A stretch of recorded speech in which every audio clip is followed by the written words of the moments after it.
had one of these things, and I gave a concert on it, and I realized that there are things that you can do on it that you cannot do on the modern piano.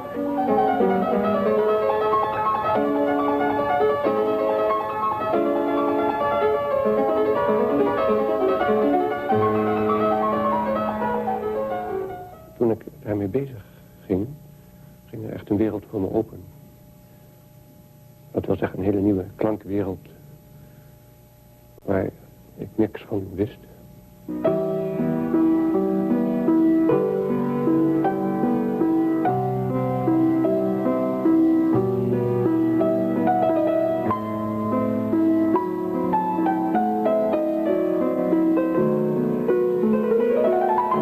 Ik denk dat wat fortepianisten doen over het algemeen meer moet worden gezien als een extra, maar niet als dé manier. Ik pretendeer niet iets beter te doen doordat ik fortepiano speel als mensen die Mozart spelen op een moderne vleugel.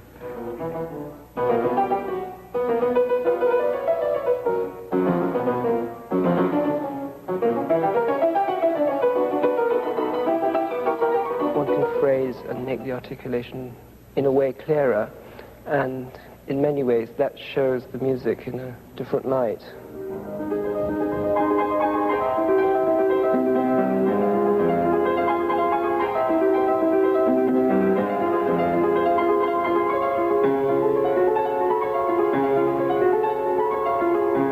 Het op deze instrument kunnen spelen in feite.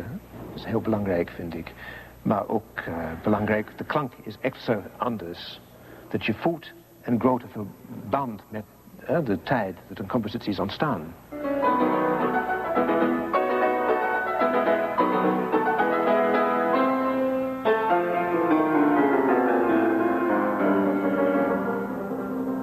It seems sensible to find out what Beethoven and Mozart sounded like on the instruments they had in those days. So I started collecting them. Of course, once you start collecting them, you can never stop, because there's so many different sorts of pianos.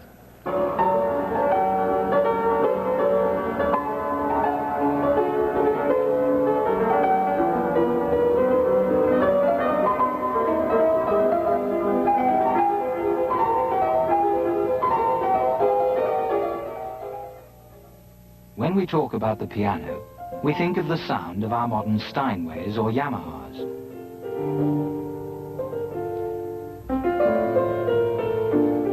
But the instrument as we know it has undergone quite a number of changes.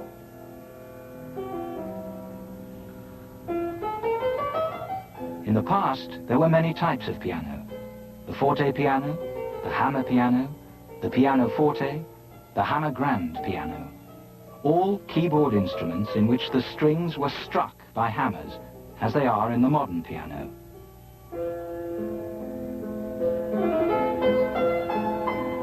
In the Renaissance and Baroque periods, the harpsichord was the most important keyboard instrument.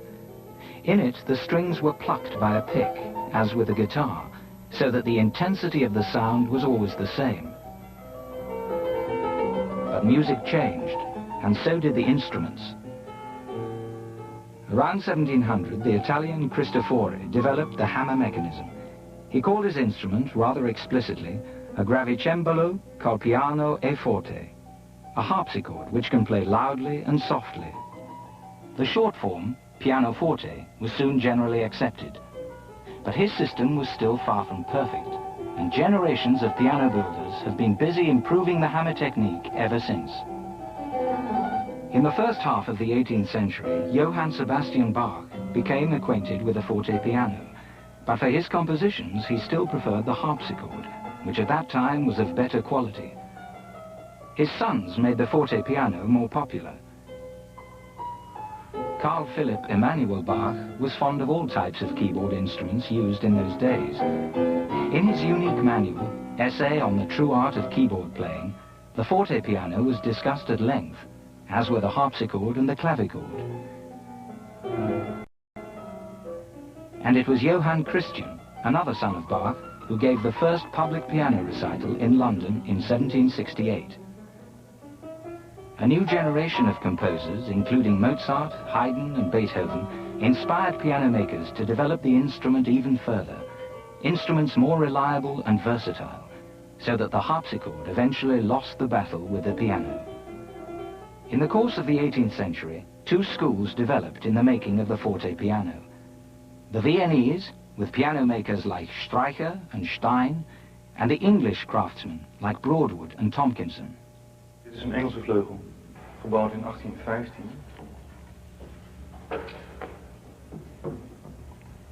En bij de Engelse instrumenten slaan de hamers van je af. Ik zal het laten zien. Dit is een instrument met 6 octaven. We moeten even voorzichtig zijn trouwens, want dit is altijd heel eng.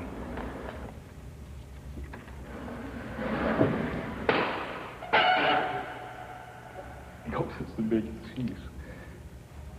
De hamerkoppen zijn bekleed met lier.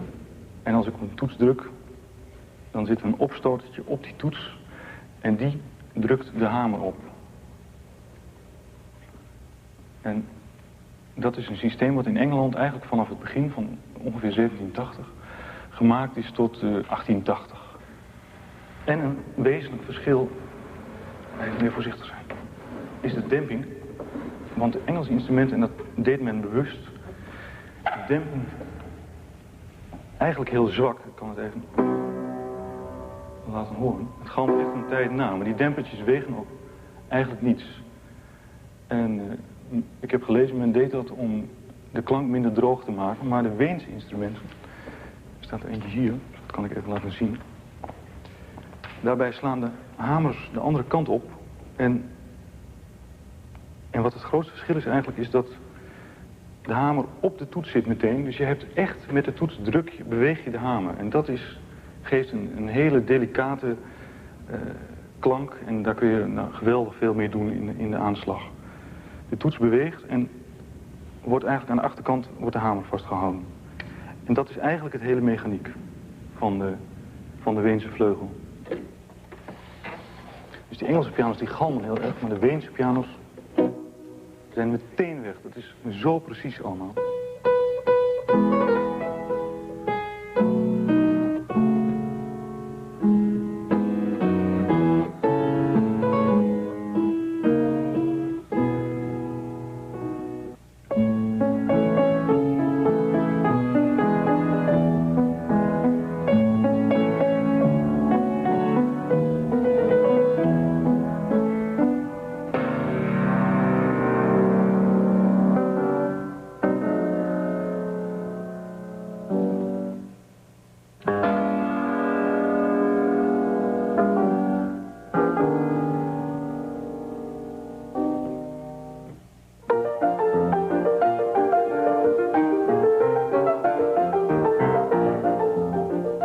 In the 19th century, the development of the fortepiano continued. There was a demand for instruments with greater possibilities, more keys, more pedals, and especially a louder sound. In France, a new type of instrument was developed by the piano makers Erard and Pleyel. It combined the full tone of the English instruments with the faster touch of the Viennese pianos. This French type eventually led to the building of the grand piano as we know it. For more than 2 centuries, the instruments and the music have developed in constant interaction. The question forte pianists of today ask is, how authentic must and can you be? How important is it to find the exact instrument for which the music was composed? This is a German piano, 6 octave, yes. About 1820, 1825. Well, you haven't got a date for it? No. It's a nice instrument. Yes. I tried it. It seems really nice. It's built by Gerling in Elberfeld. Oh, it has got a name? It has a name on it, yes. It's on the soundboard. I see. But, yes.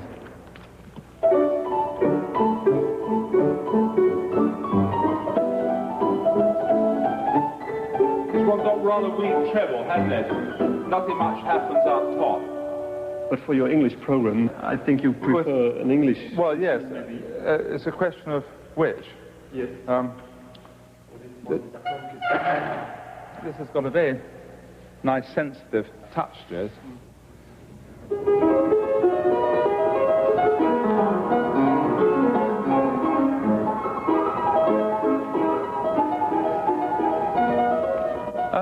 Oh, I don't think there's any difficulty in playing them. It's just that the touch is lighter, but it's not the playing that's difficult, it's the interpretation of the music, because you never stop learning the interpretation.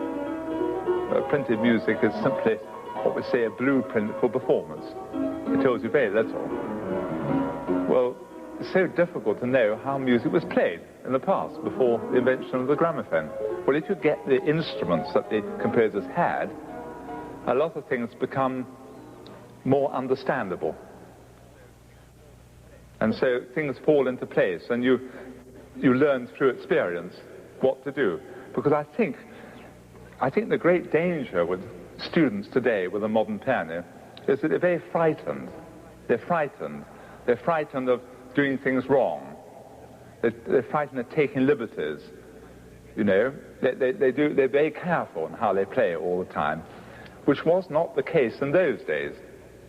In the past, people were very free in their playing. We know that from accounts of Beethoven's playing. Well, if you get the early pianos, somehow it allows you to be freer. You sort of know what you can do.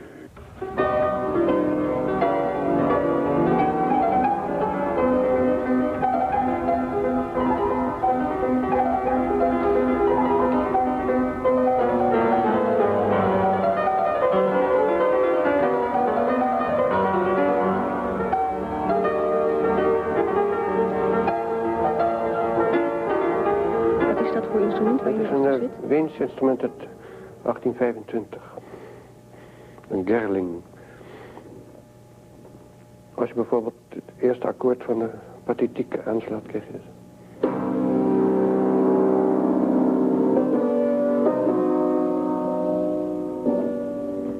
En als je dat hetzelfde doet, krijg je iets anders.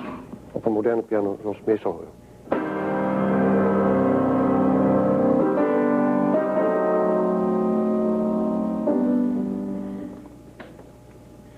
Je hoort wel dat de klank van het akkoord is veel duidelijker gedifferentieerd op deze piano. Hier is het meer één grote blok geluid, ondoordringbaar. De derde pianosonaat van Beethoven, dat heeft Beethoven dus op een piano gespeeld die alweer 20 jaar ouder was dan deze. Maar zelfs op deze piano kan je dat nog goed realiseren, dat je het alles laat doorklinken.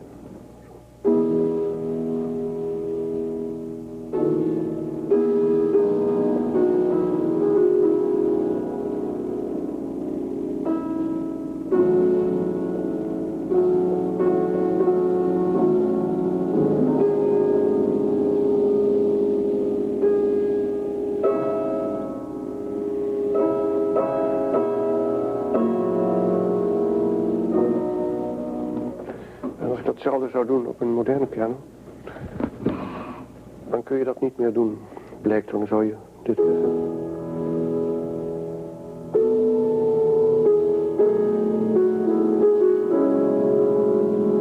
omdat die toon langer duurt, gaat het te veel door elkaar klinken. Dus dan moet je minder extreem te werk gaan, je moet het pedaal wisselen, waardoor het eigenlijk minder interessant wordt. Want er gaat iets verloren van het oorspronkelijke idee wat Beethoven heeft gehad. Is het nou moeilijk om beide technieken te combineren? Het spelen op de moderne vleugel en het spelen op een origineel instrument? Ja, het is aan de ene kant makkelijker om beide instrumenten te spelen. Als je eenmaal op een oud instrument hebt leren spelen, dan heb je een grotere gevoeligheid in je vingertoppen. En die kun je weer goed gebruiken bij de moderne piano. Want je moet meer differentiëren. Aan de andere kant, omdat je zoveel minder kracht nodig hebt, kan het wel zijn dat je die kracht een beetje kwijtraakt. Dus dat moet je goed onderhouden op de moderne piano. Dus je moet goed etudes blijven studeren. Dat je niet die kracht kwijtraakt.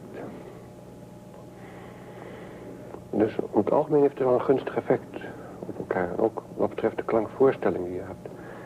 Als je eenmaal weet hoe een oude piano klinkt, kun je iets dergelijks proberen te realiseren op de moderne piano.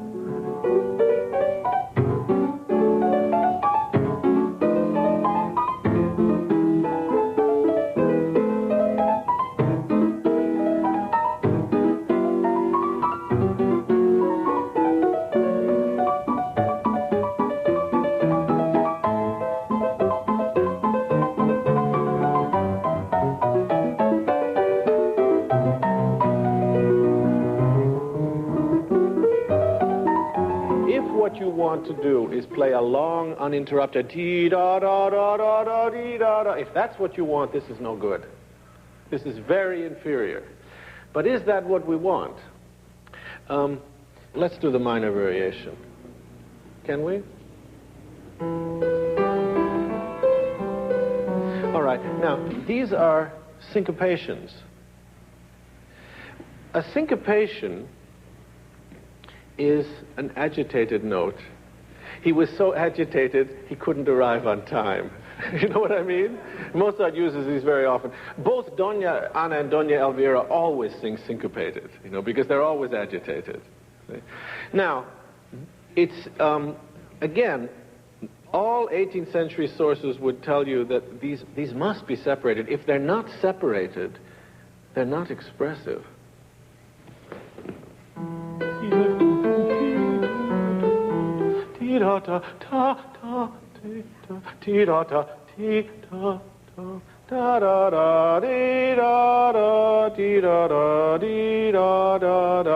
Is, from my way of thinking, not expressive.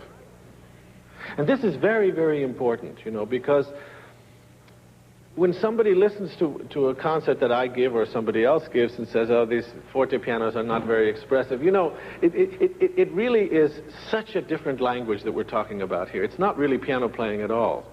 Some people, if you play these detached, will say it's dry. But I say that if you play them detached, they can be more expressive. And that's really very, very essential to everything that we're trying to do. It's the new language. I don't know if you can do that.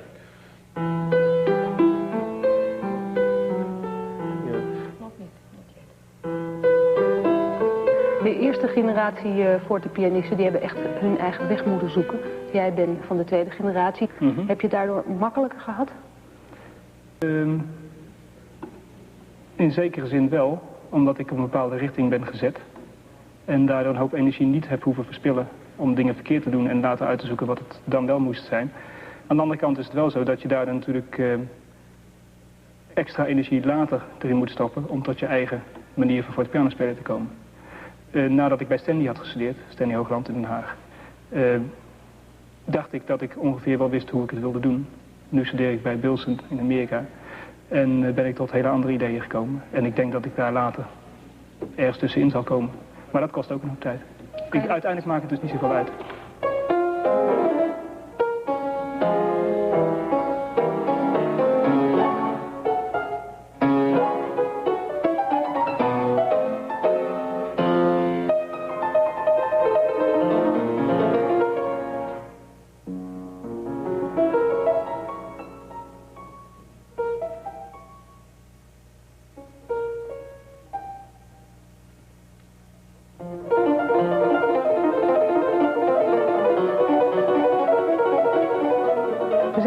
Een heleboel originele instrumenten in omloop. Toch speel jij op een kopie.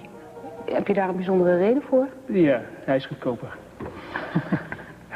Ten eerste. En bovendien zijn ze vaak betrouwbaarder, maar niet altijd. Er zijn soms hele goede originele instrumenten. Bijna niet van 5 octaves piano's. Die zijn, daar zijn er maar heel weinig van. De meeste zijn in musea. En die worden niet uitgeleend op zoveel concerten. En mocht je er één vinden, dan is het waarschijnlijk een wrak. En dan moet je hem laten restaureren. En dan ben je tienduizenden guldens kwijt. En dat heb ik als beginnend pianistje nog niet. En als ik geen tegen zou komen, zou ik hem graag hebben als die betrouwbaar is.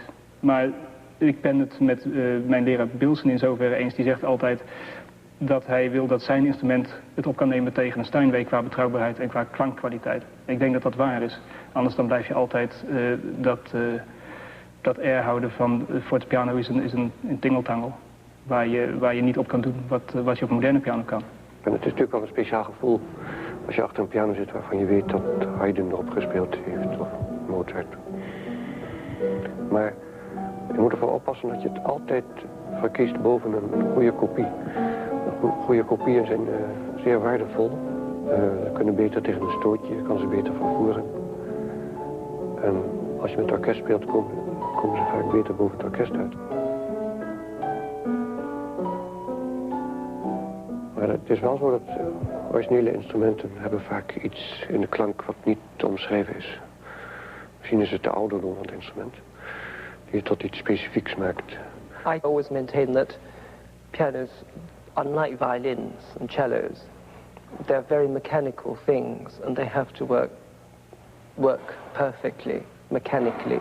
There cannot be any excuse for it not working mechanically, because the pianist has to have, you know, it's to be even, and it has to.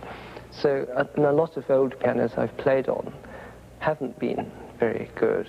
But of course, the pianos here today are very well looked after, and it's a great treat to play old pianos which are well looked after. So.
Difficult to combine both the harpsichord and the fortepiano? Well, the technique between playing a harpsichord and an early piano, say a Stein piano of Mozart's day, is not so different, because what particularly surprises modern pianists when they play a Mozart piano, you hardly need any strength at all to put the note down, and that's quite a shock to somebody who uses his whole arm just to put arm weight just to put one note down on a Steinway or something. Like you do on a modern instrument. Like you do on a modern instrument. And so in fact, and the similar thing on a harpsichord, where the notes are plucked by a plectra. Can you maybe show?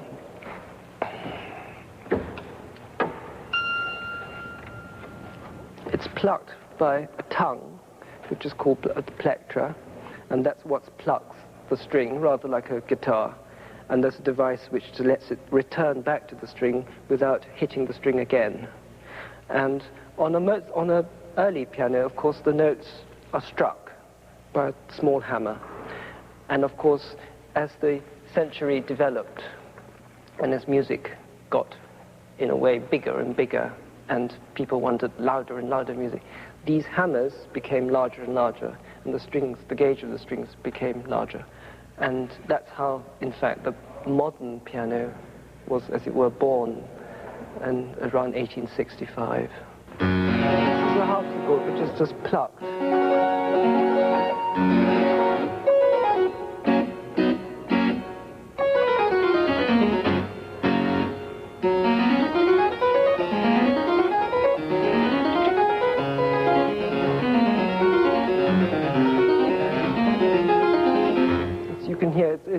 And of course on a harpsichord you can't play loud or soft, which is why the fortepiano was such a revolution, because players could actually be heard for the first time play loud and soft.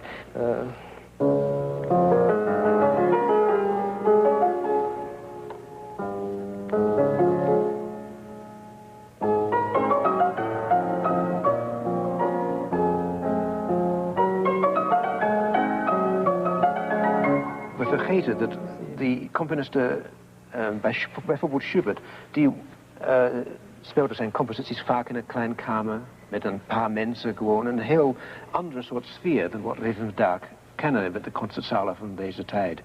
Dit is iets wat heel ongewoon is in feite voor die tijd. Tot Liszt zelfs was het heel gewoon in kamers te spelen. En die instrumenten waren kleiner, dus als gevolg, die idee van dynamiek is ook gebaseerd eigenlijk meer op het instrument en in een kleine ruimte. I think another problem is that much piano music in the past seems very simple on the modern piano. Somehow it's too easy for a modern piano. And you have to sort of hold yourself in check. You can't play fully out. You know what I mean? If you play Rachmaninoff on the modern piano, you're using the whole piano to the full. If you play Mozart on a modern piano, it's all too small for the instrument. If you get the piano that Mozart used, then the music fills the piano. Because you should always play instruments out to the full.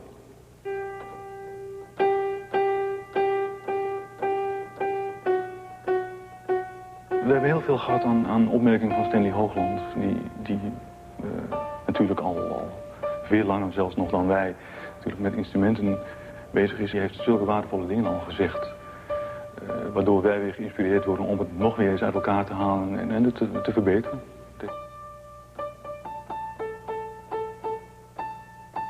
Door veel instrumenten op te knappen, merk je op een gegeven moment dat je op de goede weg bent. Het is iets wat vanzelf gaat, wat je aan gaat voelen. Er zijn natuurlijk een paar problemen en dat is bijvoorbeeld het leren van hamerkoppen. En als je daar boeken op naslaat, dan blijkt dat ze vroeger geweldig ingewikkelde bewerkingen hadden voor het leer. 3 dagen in zo'n bad en dan weer 6 dagen in een bad met olie met toegevoegde kruiden en zouten. En ja, dat kunnen wij zelf niet doen. We kunnen alleen maar proberen een heel mooi, zacht, soepel leer te vinden. En dan een beetje met experimenteren wat het beste klinkt. Dat dan voor dat instrument gebruiken. Sorry. U gaat het. Ik heb een ik heb een paar dingen te vragen. Het gaat om hier. Die klikken. Hoor je? Oké, dat zijn de kapjes. Ja? Ja. Ik zal nog even nakijken. Ja. En er is nog iets anders, maar dat is waarschijnlijk moeilijk, hè? Dat trilling, komt dat van de klankbodem? Ja. Maar ik kan even kijken wat ik kan doen. Ja, wat is gewoon even een trilling? Als je dit is wel een truc in ieder geval. Ja? Ja. Nou, dat zou fantastisch zijn, zeker.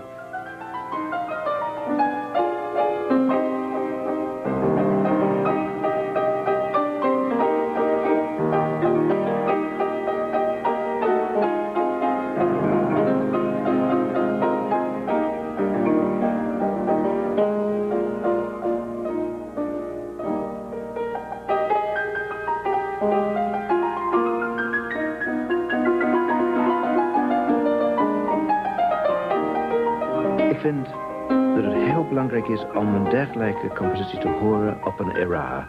Een instrument die inderdaad in de tijd van Liszt veel in gebruik was. Ik vind het zo een zeer orkestrale klank. Je kunt niet alleen violen laten klinken op dit instrument, maar je kunt bijna iedere instrument nabotsen eigenlijk. Hè? Je kunt zoveel kleuren maken. Dat is een van de belangrijkste redenen waarom ik het speel op een era.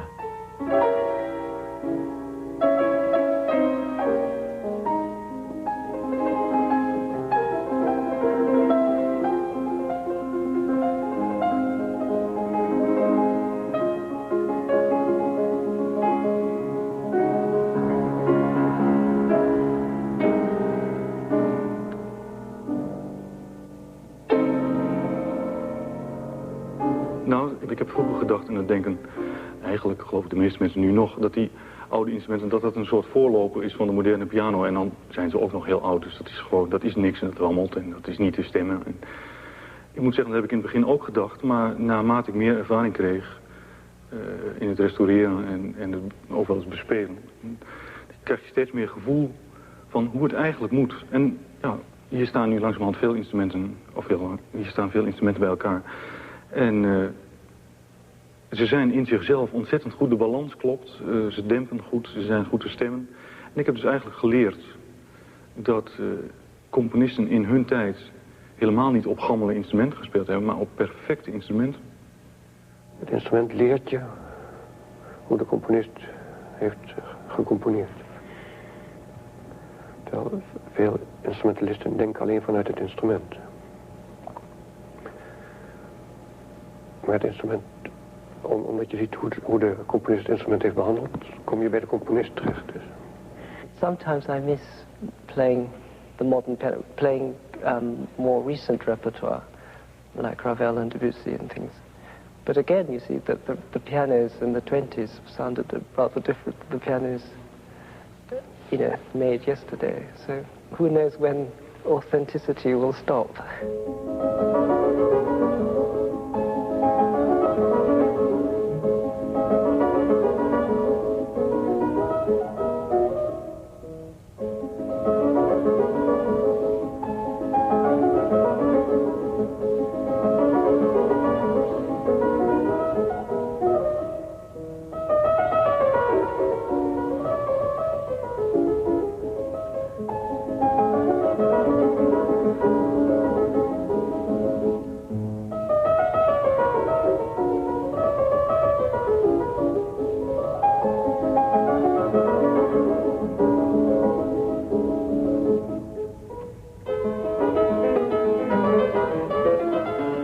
Not just playing an instrument, we're trying to go back and capture something which, it's like learning a foreign language.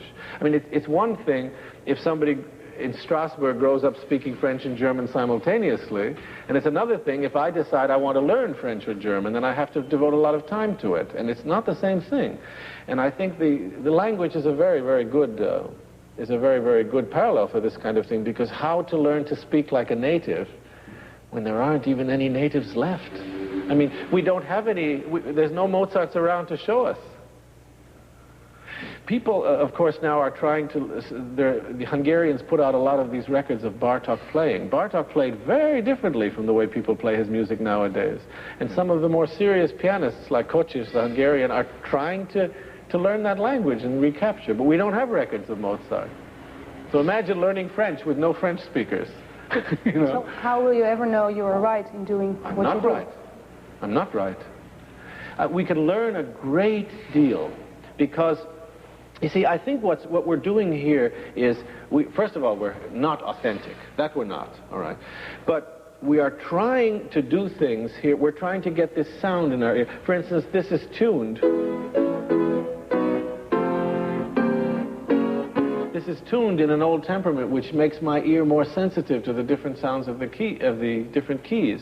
You know, we read in the sources, we try to learn, but we'll never know exactly. You know, there's an example I like to give. In English, there are words that end with O-U-G-H that are all pronounced differently. Through, bow, cough, tough. They're all written exactly the same, and they're all pronounced differently. Now imagine somebody trying to learn English who understands that there are different pronunciations, but he won't get it right. You know, some of them will be wrong, you know, if he has nobody to speak with him. And I'm absolutely convinced that some of the things I say must be wrong. I hope I at least know that those differences existed. I know that there's heavy and light execution, and I know there are these different temperaments, and maybe I've got it wrong, but at least I'm having a good time trying them out.